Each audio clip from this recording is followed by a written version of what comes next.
ప్రజలో అందరూ బాగున్నారా? వైజాగ్ వస్తున్నాం. ఈ నెల 9వ తారీఖు అంటే 2 రోజులు మాత్రమే ఉంది. 9వ తారీఖు సాయంకాలం 6 గంటలకు కేపాల్ గమ్ ఫంక్షన్ హాల్ నందు 6 గంటలకు 9వ తారీఖు సాయంకాలం క్రైస్తవ రాజకీయ అవగాహన సదస్సుని ఏర్పాటు చేయబోతున్నాం.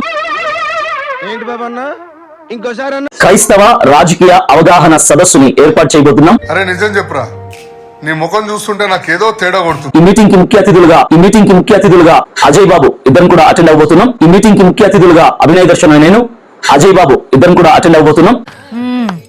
సరిపోయారు ఇద్దరును. సాగుతుంది మీకు అలాగా. వైజాగ్ పరిసర ప్రాంతాల్లో ఉన్నటువంటి ప్రతి క్రైస్తవుడు కూడా కథలు రావాలని 9వ తారీఖు సాయంకాలం 6 గంటలకు మనం అందరం కూడా ఆ మీటింగ్ లో కలుసుకుందాం. అనేక విషయాలు మనం మాట్లాడుకుందాం.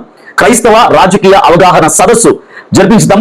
ఘనమైన విజయాన్ని మనం తీసుకుని వద్దాం. మీరందరూ కూడా రావాల్సింది ప్రేమపూర్వక మనవి చేస్తున్నాను. అలాగే ప్రత్యేకంగా మన సిపిఎఫ్ మెంబర్స్ అందరికీ చిన్న మనవి ఏంటంటే, ఈ మీటింగ్ కి 2 లక్షల రూపాయలు ఖర్చు అవుతుంది. వైజాగ్ లో మీటింగ్ ఉంది. ఆ మీటింగ్ కి మేము ముఖ్య అతిథులము అని చెప్పుకుంటూ 2 లక్షల రూపాయలు ఖర్చు అవుతాయని చెప్తున్నారు కదా. ముఖ్య అతిథులు ఎక్కడైనా డబ్బులు అడుక్కుంటారా? ఆ మీటింగ్ ని నిర్వహించే వాళ్ళు డబ్బులు ఎంత ఖర్చు అవుతాయి అనేది చూసుకుంటారే గానీ ముఖ్య అతిథులు డబ్బులు అడుక్కోవటం ఏంటి? స్పాన్సర్ చేయండి. ఫంక్షన్ హాల్ కావచ్చు, పబ్లిసిటీ పర్పస్ కావచ్చు, లేదంటే ఇతర వాటికి 2 లక్షల రూపాయలు టోటల్ గా ఖర్చు అవుతుంది. కాబట్టి Well done, my boy. Now you are MBA, Master of Begging Arts. Fully qualified beggar అన్నమాట.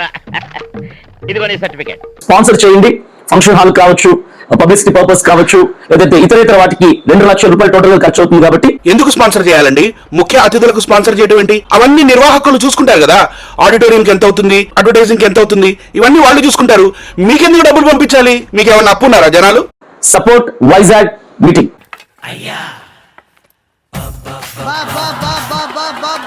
9వ తారీఖు వైజాగ్ లో జరగవలసిన ఈ మీటింగ్ క్యాన్సిల్ అయింది కదా అభినయ్. మరి నీకు స్పాన్సర్ చేసిన వాళ్ళందరికీ డబ్బులు తిరిగి వెనక్కి ఇచ్చావా లేదా స్వాహా చేసేసావా? లెక్కలు ఎవరు చెప్తారు? అఫీషియల్ గా ఈ మీటింగ్ క్యాన్సిల్ అయితే ఈ మీటింగ్ పోస్ట్పోన్ అయింది అని అబద్ధాలు చెప్పుకుంటున్నారు వీళ్ళు. క్రైస్తవ్యమా? తస్మాత్ జాగ్రత్త. ప్రశ్నించేవాడు లేనంత కాలం ఇటువంటి తోడేళ్లు మిమ్మల్ని వేటాడుతూనే ఉంటాయి.